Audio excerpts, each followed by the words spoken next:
ان کی اطاعت کرنا، اور جن چیزوں سے اللہ نے روکا ہے منہیات ان سے بچنا. یہ دو طریقے ہیں اللہ سے ڈرنے کے اظہار کے. اس آیت میں اللہ نے 2 دفعہ لفظ اتقوا اللہ استعمال کیا ہے. اس پر مفسرین نے کئی وجہیں بتائی ہیں. ایک تو اتقوا اللہ احکامات کی پابندی کرنے کے سلسلے میں، اور دوسرا اتقوا اللہ گناہوں سے بچنے کے سلسلے میں. دونوں صورتوں میں عام طور سے لوگ نیکیاں کرتے ہیں، ان خدا کا حکم توڑنے سے ڈرتے ہیں، نماز نہیں چھوڑتے، روزہ نہیں چھوڑتے، حج نہیں چھوڑتے، تلاوت نہیں چھوڑتے. لیکن جو دوسرا رخ ہے گناہ چھوڑ دینے کا، گناہ ترک کر دینے کا، وہاں بھی اتقوا اللہ کا تقاضا یہ ہے کہ ہم گناہ چھوڑ دیں، جھوٹ بولنا چھوڑ دیں، چغلی چھوڑ دیں، غیبت چھوڑ دیں، مال حرام کا استعمال چھوڑ دیں. تو اجتناب گناہوں سے یہ بھی لازم ہے. اس لیے اللہ تعالیٰ نے ایک ہی آیت میں 2 دفعہ اتقوا اللہ کا مخاطب کیا کہ اللہ سے ڈرو. ولتنظر کا ترجمہ ہے اور چاہیے کہ غور و فکر کرے. نفس، ہر نفس کا مطلب جس کے اندر تنفس ہے اور سانس لیتا اور دیتا ہے، سانس آنا اور جانا. ہر متنفس کو چاہیے کہ وہ غور و فکر کرے. ما قدمت لغد، کہ اس نے کیا بھیجا کل کے لیے. ماں اپنے عموم کے اعتبار سے الذی اور جو کے معنی میں ہے، جو کچھ کے اس نے بھیجا. قدمت آگے بھیجا. کہاں کے لیے؟ لغدن، کل صبح کے لیے. ہر انسان کوشش کرتا ہے، صرف کل صبح کے واسطے کوشش نہیں کرتا ہے بلکہ 1 مہینہ 2 مہینہ 6 مہینہ، بلکہ اب تو لوگ ایک نسل کے واسطے انتظام کرتے ہیں، کیا کھائیں گے، کیا پئیں گے، کہاں سوئیں گے. لیکن اللہ فرماتے ہیں کہ ہر نفس کو چاہیے کہ وہ غور کرے کہ اس نے کل کے لیے کیا بھیجا. کل سے مراد آخرت. دنیا پوری کی پوری ہمارے لیے 1 دن کے برابر ہے، بلکہ آخرت میں جب بندہ جائے گا تو دنیا میں جتنا قیام تھا وہ 1 دن کے برابر بھی نہیں ہوگا. 1 دن میں سے کچھ حصہ، ایک صبح یا ایک شام. کأنهم يوم يرونها لم يلبثوا إلا عشية أو ضحاها. جب قیامت میں بندہ کھڑا ہوگا اور وہاں کا طول اور وہاں کا لمبا وقفہ دیکھے گا تو گویا وہ دنیا میں نہیں رہا مگر ایک صبح یا ایک شام. پوری دنیا جتنا اس کا قیام ہے یہ 1 دن ہے، اور آخرت اس کے مقابل میں گزشتہ آئندہ آنے والی کل ہے. تو کل کے لیے کیا انتظام کیا ہے یہ غور کرنا ہے. بہلول کا واقعہ بڑا مشہور ہے، حاجی بہلول کا. ہارون رشید نے ایک ڈنڈا ان کو دیا تھا کہ تم کو جو بیوقوف نظر آئے اس کو ڈنڈا دے دینا. جب ہارون رشید کا انتقال کا وقت ہوا تو وہ بہلول ان کے پاس پہنچے اور کہا کہ آپ دنیا میں جایا کرتے تھے، کہیں سفر پہ جاتے تھے تو یہ اوڑھنے کا، یہ بچھانے کا، یہ کھانے کا، یہ توشے کا، یہ باورچی ہے، یہ فلاں ہے، یہ فلاں ہے، یہ سواری ہے، ہر چیز کا انتظام کر کے جاتے تھے. اب آپ کا یہاں سے دنیا سے گزر جانے کا وقت آ رہا ہے، آپ نے کیا سارا انتظام کر لیا ہے؟ تو انہوں نے کہا افسوس میں ایسا کچھ بھی نہیں کر سکا. تو لکڑی اس کے ہاتھ اٹھا کر پکڑا دیا، کہا لکڑی تمہارے پاس زیادہ مناسب ہے. آدمی کل کے لیے تو کوشش کرتا ہے لیکن کل سے مراد دنیا کا کل نہیں ہے بلکہ پوری دنیا میں قیام جتنا ہے وہ بندہ مومن کے لیے 1 دن کے برابر ہے. ایک حدیث کا جملہ ہے، دنیا پوری کی پوری ہمارے واسطے کیا ہے؟ 1 دن ہے. الدنیا یوم ولنا فیہ صوم. دنیا پوری ہمارے لیے 1 دن کے برابر ہے اور ہمارا اس 1 دن میں روزہ ہے. اس روزے میں ہمیں کیسے بندہ گزارتا ہے 1 دن روزہ رکھ کر کے کہ نہ کھاتا نہ پیتا نہ خواہشات کی طرف دماغ جاتا، بلکہ دن بھر کوشش کرتا ہے کہ میرا روزہ صحیح سلامت گزر جائے، اپنی خواہشات تک کر دیتا روزے میں. تو دنیا پوری کی پوری اس کی حیات اتنی ہے 1 دن کے برابر ہے، بلکہ آخرت کے اعتبار سے 1 دن کے برابر بھی نہیں، 1 دن سے بھی کم. تو یہاں اللہ نے حکم دیا ہے ہر نفس کو غور کرنا چاہیے، ہر شخص کو دیکھنا چاہیے ما قدمت لغدن، کہ کل صبح کے لیے اس نے کیا بھیجا ہے. یہ کل صبح کب آئے گی؟ کچھ لوگ سمجھتے ہیں کہ 50 سال کے بعد آئے گی، 100 سال کے بعد آئے گی، ایک لمبی مدت دماغ میں رہتی ہے. اللہ تعالیٰ نے دنیا سے جانے کے لیے جس کا نام موت بنایا ہے، موت رکھا ہے، اس کے لیے کوئی بہانہ نہیں ہے، کوئی عمر مقرر نہیں ہے، شہر دیہات کوئی چیز مقرر نہیں ہے. اس کے باوجود یہ حالت ہے کہ ہر بندہ سمجھتا ہے کہ میرا وقت بھی نہیں آیا. حدیث میں آتا ہے من مات فقط قامت قیامت، جو مرا اس کی قیامت شروع. جیسے ہی انتقال ہوا سمجھ لو کہ اس کے لیے یہ غد شروع ہو جائے گا. اللہ تعالیٰ نے غد استعمال کیا. غد کہتے ہیں اگلے صبح کو، اگلے دن کی صبح کو، آنے والے صبح کو غد کہتے ہیں. اس میں 2 اشارہ. ایسا ممکن نہیں ہے کہ آج رات کے بعد پھر صبح نہ آئے. جتنا یقینی یہ ہے کہ آج رات کے بعد کل صبح آئے گی اتنا ہی یقینی ہے دنیا کے بعد آخرت آئے گی. دوسرا اشارہ یہ ہے کہ جیسے آج رات سے کل کی صبح متصل ہے، رات ختم ہوتے ہی صبح آئے گی، ایسے ہی تمہارے لیے کل یعنی قیامت بالکل متصل ہے، کوئی اس میں انقطاع وقفہ گیپ نہیں. اور تیسرا اشارہ یہ ہے کہ بندہ مومن جانتا ہے کہ دنیا کا قیام 1 دن کے برابر ہے، کیونکہ آئندہ کل ہمیں وہاں گزرنا ہے جس کا نام آخرت ہے. تو پوری دنیا کا قیام ہزاروں برس ہوگا، لیکن ہر آدمی کو چاہیے کہ سورج اور چاند کی تخلیق سے حساب نہ لگائے، اپنی پیدائش دیکھے. اور اپنی پیدائش اور موت انسان کے لیے مشکل سے 100 برس ہوں گے. آج کل کے انسانوں کے لیے تو ہارٹ فیل ہونے کا ایسا چانس چلا ہے جب دیکھو لوگ چلے جا رہے ہیں تو اس کے بعد 100 سال بھی چلا گیا. تو اتنی حقیر مدت کو اللہ نے بیان کیا ہے کہ آخرت کے مقابلے میں کوئی شمار نہیں ہے. لیکن لوگ کوشش یہیں کے لیے کرتے، محنت یہیں کے لیے کرتے، یہیں کے ٹھکانے کی فکر میں لگے رہتے. لیکن بندہ مومن کو اللہ کا حکم یہ ہے، اللہ سے ڈرتے ہوئے ہر نفس کو چاہیے کہ غور کرے کہ کل کی واسطے اس نے کیا بھیجا ہے. کیا بھیجا ہے؟ ہر عمل جا رہا ہے، کسی عمل پر صلہ ملے گا، جزا ملے گی، اور کسی عمل پر محاسبہ ہوگا، پکڑا جائے گا، سزا ہوگی. تو اشارہ یہ ہے کہ کل کے لیے کیا بھیجا. جھوٹ بھیجا ہے مواخذہ ہوگا، چغلی بھیجا ہے مواخذہ ہوگا. اگر تم نے سچ بھیجا ہے تو اجر ملے گا، تلاوت بھیجی ہے تو اجر ملے گا. تو تم نے کل کے لیے کیا بھیجا ہے غور کرو. جس چیز پر صلہ ملنے والا ہے وہ چیزیں بھیجی ہیں یا جن بھی مواخذہ ہوگا اس کو بھیجا ہے، یہ غور کرنا ہے. ظاہر یہ ہے کہ اللہ کی کتاب میں جو ہدایت رہنمائی ہے، جس پر اللہ نے پیغام دیا کہ ہم کو اجر ملے گا، وہی کام پر اجر ملنے والا ہے، اور جس پر مواخذہ ہے اگر وہ کام بھیجیں گے تو آپ کو مواخذہ ہوگا. بہت سے لوگ نمازیں بھیجتے ہیں، روزہ بھیجتے ہیں، قربانیاں بھیجتے ہیں، تلاوت بھیجتے ہیں، سب اعمال جاتے ہیں. ان کے لیے بھی اللہ نے 2 شرطیں رکھی ہیں. ایک تو اخلاص، کسی کی شرکت نہ ہو، اور نمبر 2 سنت کے مطابق ہو. اگر وہ غلط سنت ہے اس میں بدعت شامل ہو گئی تو ہمارے واسطے قابل قبول نہیں. تو کل کے لیے کیا بھیجا؟ تیسری چیز ہے صدقہ کرتے ہیں آدمی، کل کے لیے کچھ کام آئے گا. صدقے میں کیا دیتے ہیں؟ جو چیز خود پسند نہیں آتی، کھانا خراب ہو گیا، گوشت خراب ہو گیا، کپڑا خراب ہو گیا، جو چیز خراب ہو گئی ہمارے کام میں نہیں آتی، ہم اسے کل کے لیے وہاں بھیجتے ہیں. کل کے لیے وہاں بھیجیں گے تو ہم کو اسی شکل ملے گی جس طرح ہم خراب بھیجتے ہیں. تو کل کے لیے کیا بھیجا ہے اس پر غور کرنے کی دعوت دیا اللہ نے. ولتنظر، چاہیے کہ غور و فکر کر لے ہر نفس ما قدمت، جو اس نے بھیجا لغد، کل کے واسطے. جیسے ہی یہاں سے روح نکلی، کل شروع ہے، اب وہاں اس کو ملے گا. بھیجنے کی شکل کیا ہے؟ ظاہر ہے کہ ہر آدمی اپنی آنکھوں سے دیکھتا ہے کہ کفن میں کوئی چیز ساتھ جاتی نہیں، کوئی چیز ساتھ نہیں جاتی. کتنا ہی سرمایہ دار ہو، یا تو قبر کے حوالے ہوگا، یا دریا پور ہوگا مچھلیاں کھا جائیں گی، یا آگ کے حوالے ہوگا آگ کھا جائے گی، کوئی چیز ساتھ لے کر جاتا نہیں. تو وہاں جو کل ہونے والا ہے کیسے کوئی چیز لے کے جائے گا؟ فرمایا کہ جیسے یہاں پر ملکی نظام ہے، یہاں روپیہ چلتا ہے وہاں ریال چلتا ہے. جو قانون اور طریقہ ہے تبادلے کا، اگر یہاں روپیہ جمع کر کے وہاں ریال لینا چاہتے ہیں آپ تو یہاں جمع کر دو، وہاں مل جائے. اللہ نے یہ جملہ فرمایا ہے سورۃ قصص پارہ 20 میں. قانون کو سمجھایا ہے حضرت موسیٰ نے، ولا تنسى نصیبک من الدنیا، دنیا میں سے جو تیرا حصہ آخرت کے لیے ہے اس کو فراموش نہیں کرنا. دنیا میں سے خدمت کرنا، محنت کرنا دنیا کے لیے بھی، اور دنیا ہی میں رہتے رہتے آخرت کے لیے بھی. ولا تنسى نصیبک من الدنیا واحسن کما احسن اللہ الیک. تو اس آیت کا مطلب یہ ہے اللہ سے ڈرنے والے کو اللہ حکم دیتے ہیں کہ کل کے لیے تم نے کیا بھیجا ہے، کیسا بھیجا ہے، اس پر تمہیں سزا ملے گی یا جزا ملے گی، تم کو غور کرنا چاہیے. واتقوا اللہ، دوبارہ پھر اور اللہ سے ڈرو. ایک ہی آیت میں دو دفعہ واتقوا اللہ آنے سے مفسرین لیتے ہیں کہ پہلے واتقوا اللہ میں یہ حکم تھا کہ دنیا کے جو احکامات ہیں ان میں اللہ سے ڈرو، اور دوسرے واتقوا اللہ سے اشارہ ہے گناہوں کے ترک کرنے میں بھی تم اللہ سے ڈرو. دونوں چیزوں کا خیال رکھو. ان اللہ خبیر بما تعملون، بے شک اللہ خبر رکھتے ہیں اس کی جو تم کرتے ہو. تم جو کام کرتے ہو چاہے وہ مسجد میں ہو یا گھر میں ہو، خلوت میں یا جلوت میں، ہر کام سے اللہ باخبر ہے. اس لیے تم یہ مت سمجھو کہ بھیجا تو میں نے خراب اور وہاں جا کے اچھا ہو جائے گا، یا میں وہاں جا کے اس کو اچھا کر لوں گا، یا ثابت کر دوں گا کہ میں نے اچھا بھیجا تھا. کوئی چیز چلنے والی نہیں ہے. خلوص کے ساتھ اللہ کے حکم کے مطابق اور نبوی سنت کے مطابق جو عمل جائے گا اس پر تم کو صلہ ملنے والا ہے. اگر اخلاص کے بجائے اس میں کسی کو دکھایا، ریاکاری میں باطل ہو جائے گا. احسان کیا، جتایا، باطل ہو جائے گا. اللہ کے ساتھ غیر اللہ کو شریک کیا، باطل ہو جائے گا. دینے کے طریقے میں اضافہ کمی کیا، بدعت کی بنیاد پر باطل ہو جائے گا. تم کو وہی صلہ ملنے والا ہے جو تمام شرائط کو پورا کرنے والا ہے. اس لیے کہا اللہ تمہارے کاموں سے باخبر ہے. تمہاری نماز، روزے، ذاتی عمل، انفرادی عمل. بہت سے لوگ ہیں جو عبادات پر تو بہت زور دیتے ہیں لیکن معاملات میں بالکل کوپا. یہاں اسی کا اشارہ، تمہارے کاموں سے اللہ باخبر ہے، چاہے وہ عبادات ہو جو بندے کا تعلق اللہ سے، یا معاملات ہو جو بندے کا تعلق بندے سے. دونوں صورتوں میں اللہ تمہارے کاموں سے باخبر ہے.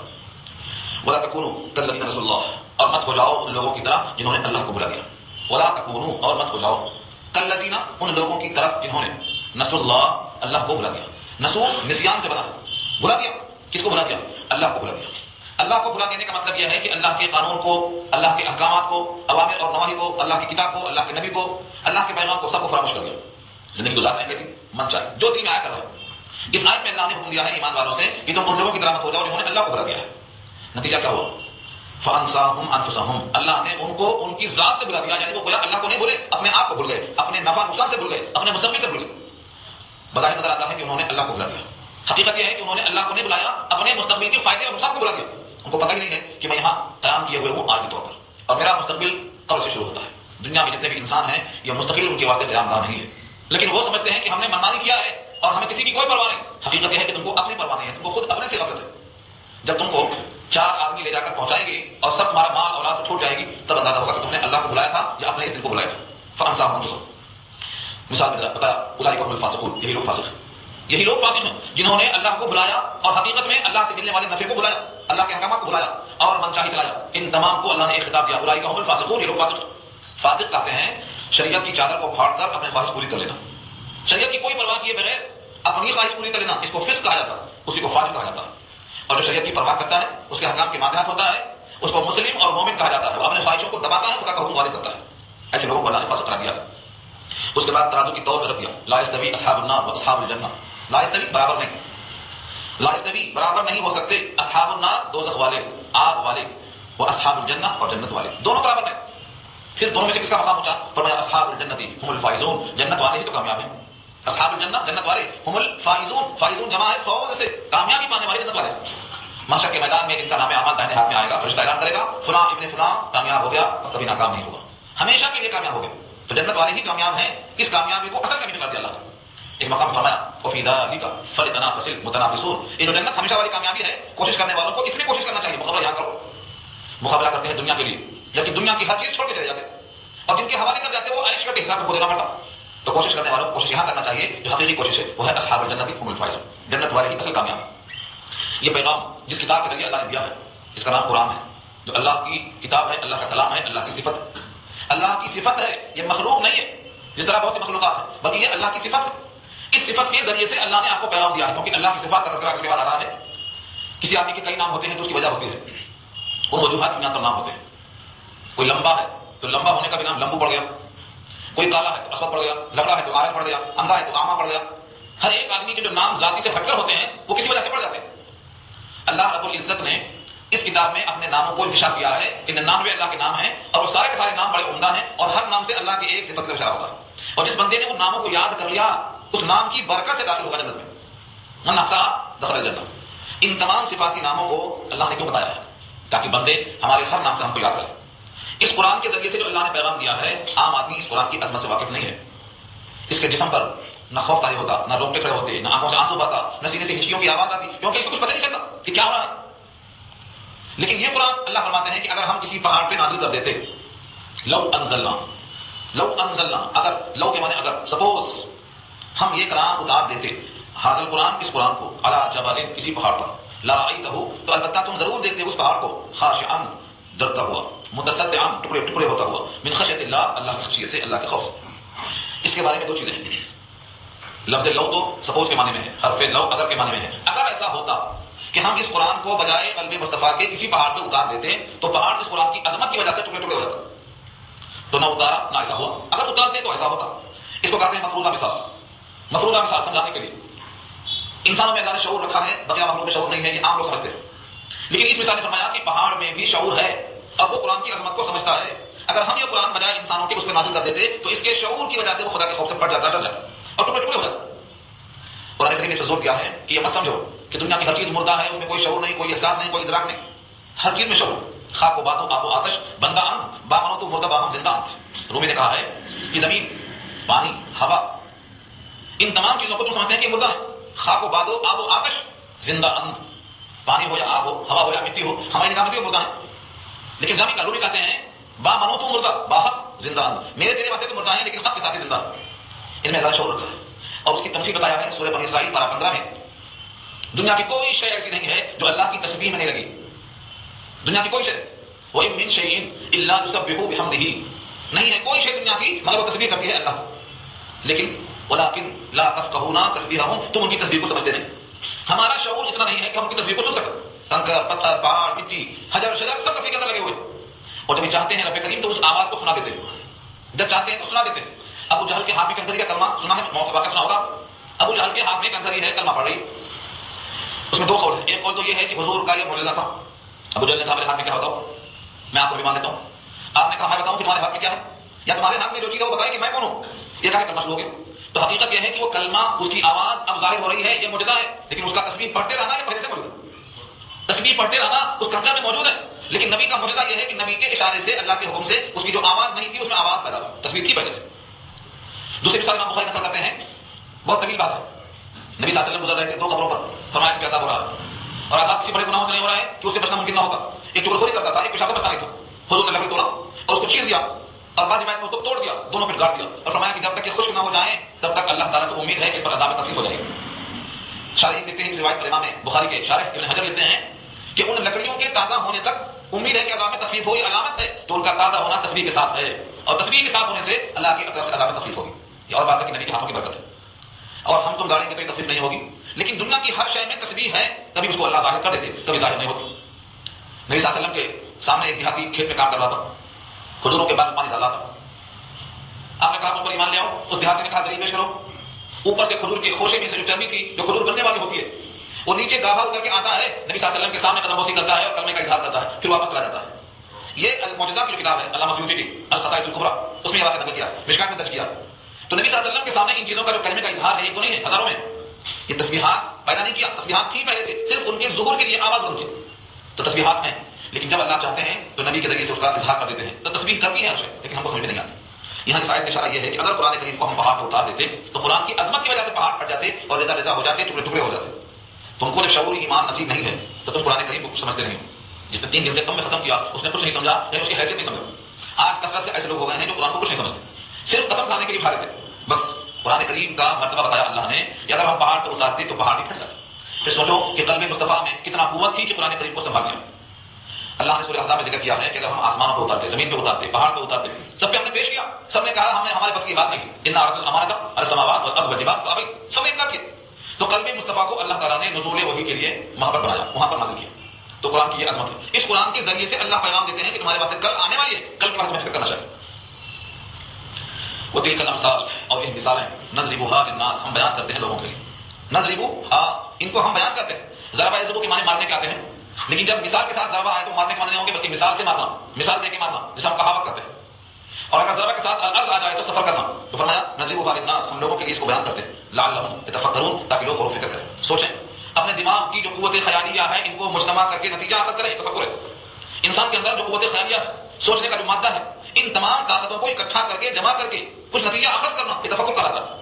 تو آپ سوچیں کہ پہاڑ اتنا مضبوط ہے کہ اس سے زیادہ مضبوط مثال دنیا میں نہیں مل سکتی, اور یہ قرآن اگر نازل ہوتا تو وہ پہاڑ پھٹ جاتا. پھر یہ قرآن اللہ نے ہم کو دے دیا ہے, اس قرآن کے احکامات کی کیا عظمت اللہ کی نگاہ میں ہے. اسی واسطے نبی صلی اللہ علیہ وسلم پر جب قرآن نازل ہوتا تھا تو سردی میں پسینہ بہتا تھا, سردی کے دنوں میں پسینہ, پیشانی سے پسینے کے قطرے, اونٹنی بیٹھ جاتی, زبان نکال دیتی, جس کی ران پہ سر رکھ کے سوتے ان کی ران ٹوٹنے کے قریب ہو جاتی. یہ سب حدیثوں کے اندر نظر موجود ہے. تو قرآن کریم کی عظمت سے ہم خالی ہیں, اسی لیے ہمیں 2 پارے 4 پارے 6 پارے کچھ بھی کر لو, ہمیں کوئی احساس نہیں ہوتا, پتہ نہیں چلتا.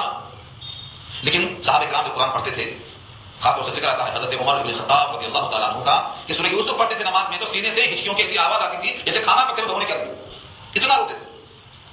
انما اشکو بثی وحزنی الی اللہ پر پہنچے تو آواز اتنی زیادہ رونے کی وجہ سے متاثر ہو گئی کہ آگے نہیں بڑھ سکے, رکوع کر دیا ہم نے.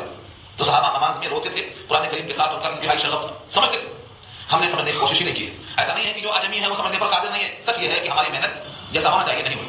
اس کوتاہی کی وجہ سے ہم قرآن کریم سے فائدہ نہیں اٹھا سکے جو فائدہ اٹھانا چاہیے. قرآن کریم سے دلوں کا زنگ دور ہوتا ہے, بیماریاں ختم ہوتی ہیں, کفر پگھل جاتا ہے, توحید میں اخلاص پیدا ہوتا ہے, اللہ کی محبت و عظمت کا احساس لاتا ہے. تو قرآن کریم کے لفظ سے فائدہ ہونا چاہیے. اس آیت میں فرمایا ہم مثال بیان کرتے ہیں اس واسطے تاکہ لوگ تفکر کریں, غور فکر کریں, سوچیں. اب سوال یہ ہے, اگلے 3 آیتیں بہت اہم ہیں.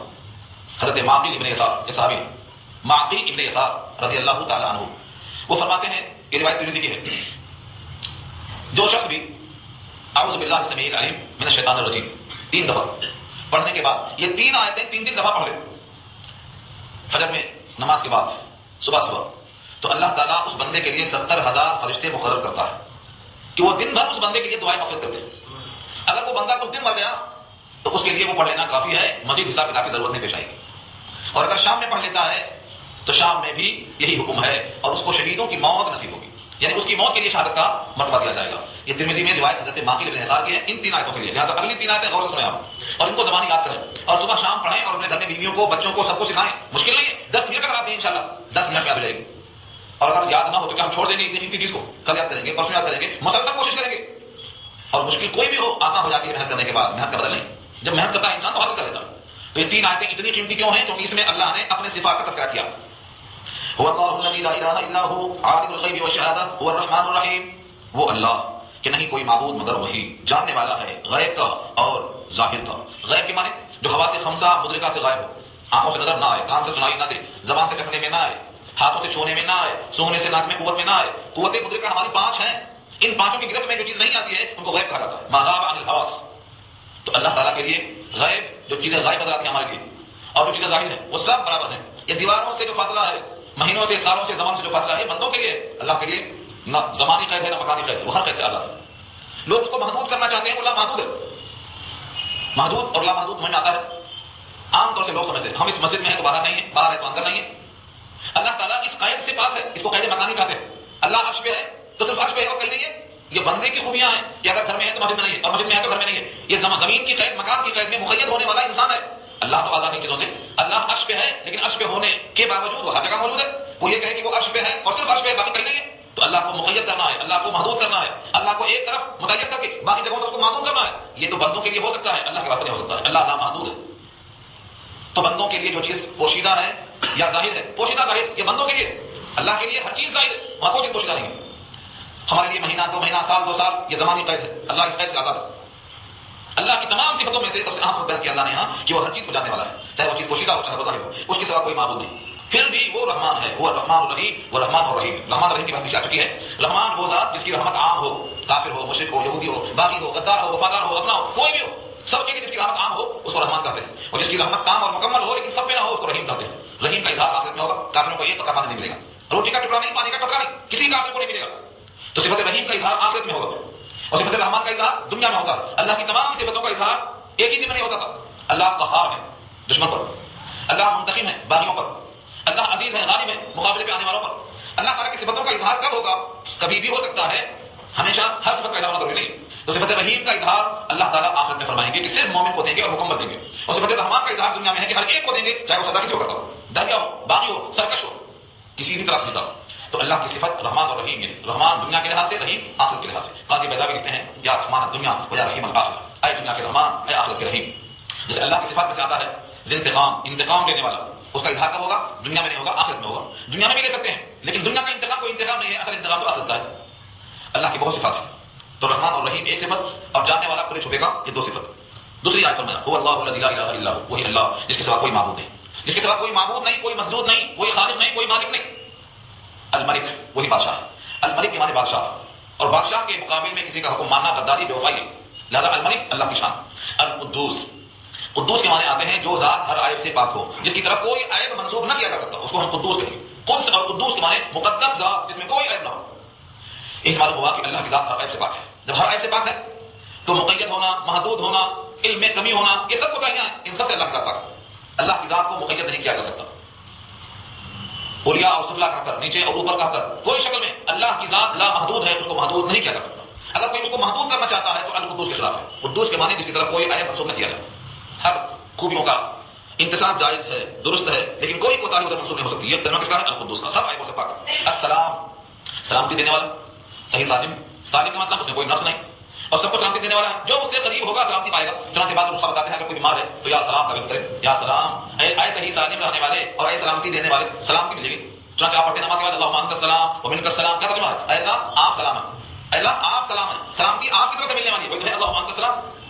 تو اللہم انت السلام سے مراد سلامتی دینے والا. المؤمن، المؤمن کا ترجمہ اگر بندے کی طرف منصوب ہے تو ایمان لانے والا، یقین کرنے والا. المؤمن یقین کرنے والا.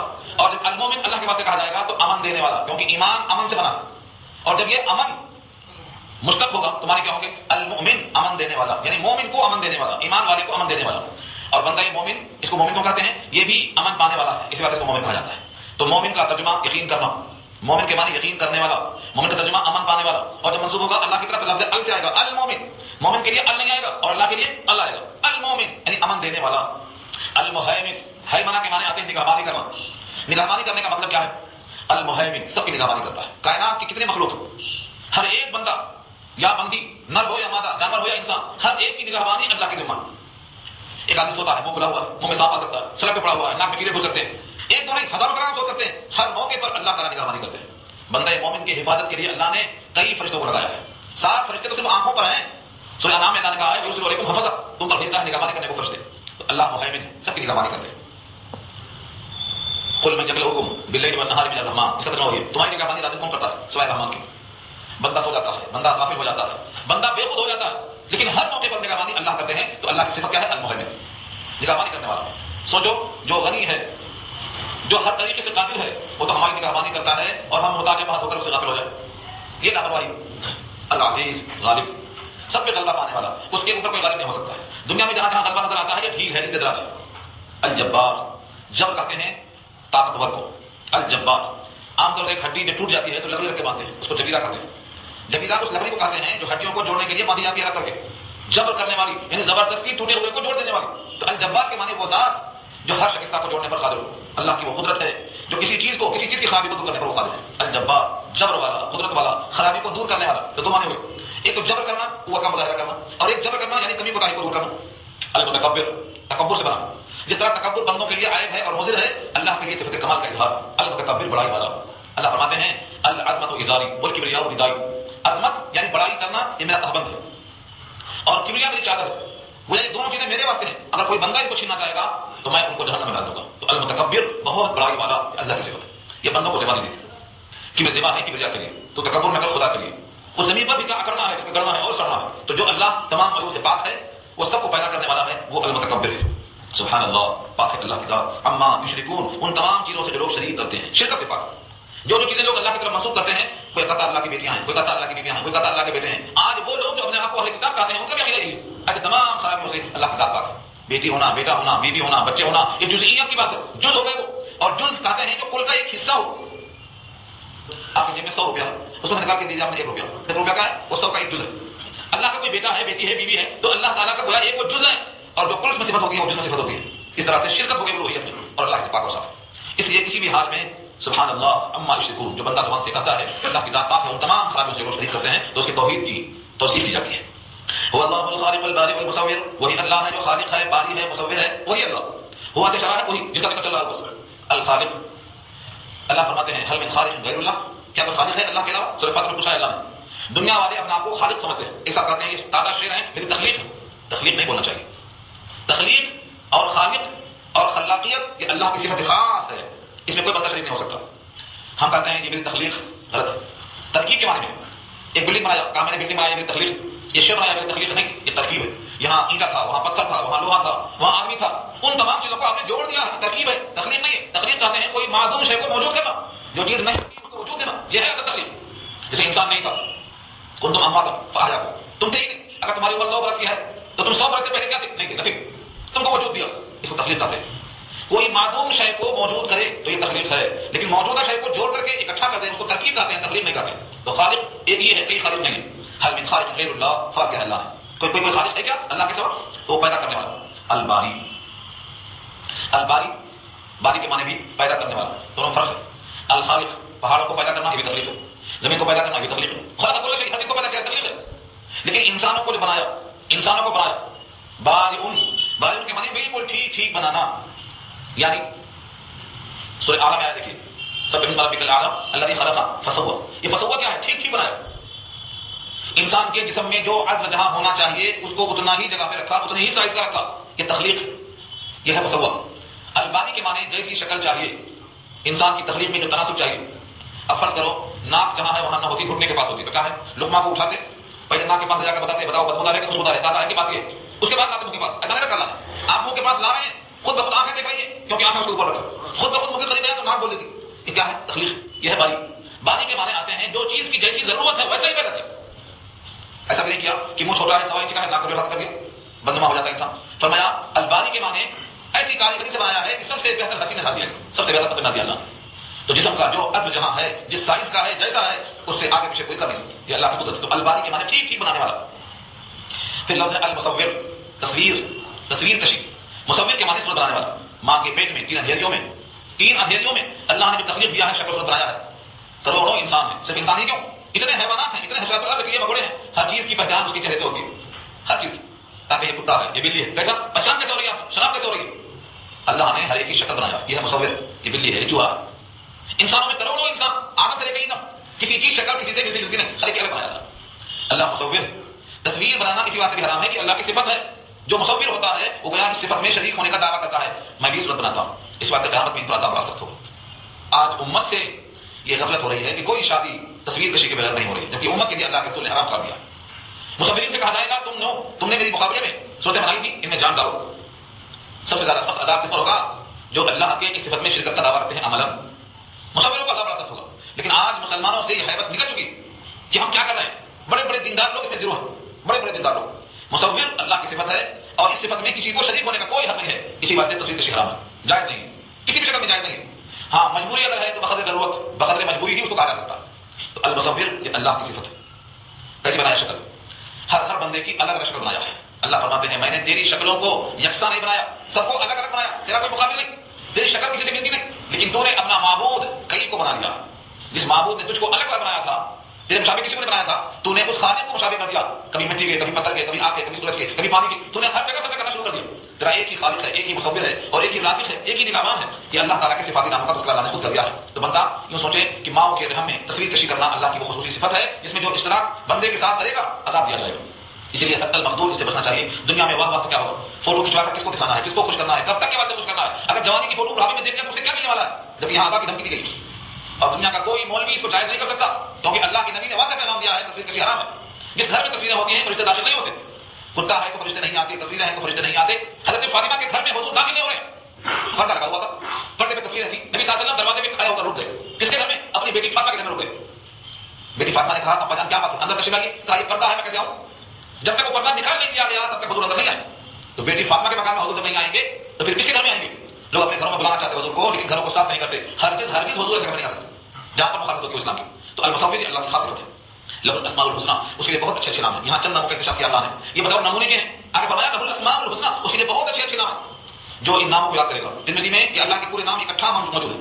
اگر پورے نام اللہ کے یاد کر لے تو گویا اس نے اللہ کو اس نام سے یاد کیا تو کیا مطلب ہوا؟ جب اس نے خالق کہا تو اس کی خالقیت کا اعتراف کیا، جب اس کو سلام کہا تو اس کی سلامتی کا اعتراف کیا، جب اس کو مہیمن کہا تو اس کی نگرانی کا اعتراف کیا. جس صفت سے بندہ اللہ کو یاد کرے گا گویا اس کی اس صفت کے ذریعے سے اس کی خوبی کا اعتراف کرتا، اور جو ہر صفت سے اللہ کا اعتراف کر لیتا ہے تو جنت کا حقدار کون بنے گا؟ اسی واسطے اس کو شہادت کی موت ملے گی، حساب کتاب نہیں ہوگا، اسی واسطے کہ وہ اپنے مالک کا حقیقی وفادار بن کے موت پا رہا ہے. اس لیے صبح شام اس کو پڑھنا چاہیے. ہاں شروع میں جو دعا ہے اعوذ باللہ السمیع العلیم، یہ ضرور پڑھنا چاہیے. اعوذ باللہ السمیع العلیم من الشیطان الرجیم، 3 دفعہ اس کو پڑھنا. آگے فرمایا یسبح لہ ما فی السماوات والارض، تسبیح بیان کرتے ہیں اسی کے لیے جو کچھ آسمانوں میں ہے اور زمین میں. زمین اور آسمان میں جتنی مخلوقات ہیں سب اللہ کی تسبیح بیان کرتے ہیں. یہ بے ویسا جملہ ہے جس کا سورہ اسرائیل میں آیا کہ دنیا کی ہر مخلوق ہر شے اللہ کی تسبیح بیان کرتی ہے. لہو یسبح لہ ما، یہ لفظ ما جو ہے یہ من کے معنی میں نہیں ہے. من کہتے ہیں انسانوں کو، ذوی العقول کو، اور ما کہتے ہیں تھنگس کو، اشیاء کو. جتنی چیزیں مخلوق ہیں سب کی سب اللہ کی تسبیح بیان کرتی ہے. کہیں سبح کہیں مسبح، اور سبح ہے تو ماضی اور مسبح ہے تو مضارع اور حال، یعنی ہر حال میں ہر زمانے میں ہر وقت میں اللہ کی تسبیح لگی ہوئی ہیں زمین و آسمان کی تمام مخلوقات. وہ العزیز الحکیم، اور وہ غالب ہے، حکمت والا. غالب ہے یعنی جو فیصلہ کرتا ہے اسے کوئی ٹال نہیں سکتا، اور حکیم ہے، اس کا کوئی حکم حکمت سے خالی نہیں ہے، اس کا کلام حکمت سے بھرا ہوا ہے. جو بندہ اللہ کے کلام سے استفادہ کرے گا وہ بھی حکیمانہ انداز سے حیات گزارے گا. اس لیے بندوں کو چاہیے کہ اللہ کے صفاتی نام کو یاد کریں اور اپنے آنے والے کل کے لیے ابھی سے انتظام کریں. کل آنے والا کب آئے گا؟ کل ہی آئے گا. اللہ نے خود پوچھا ہے کیا صبح قریب نہیں ہے؟ جب صبح قریب ہے تو پھر کل کے بعد تمہیں انتظام کرنا ہے، اور وہ کل سے مراد یوم آخرت ہے. اللہ تعالیٰ عمل کرنا آسان فرمائے. دعا کر لیجیے.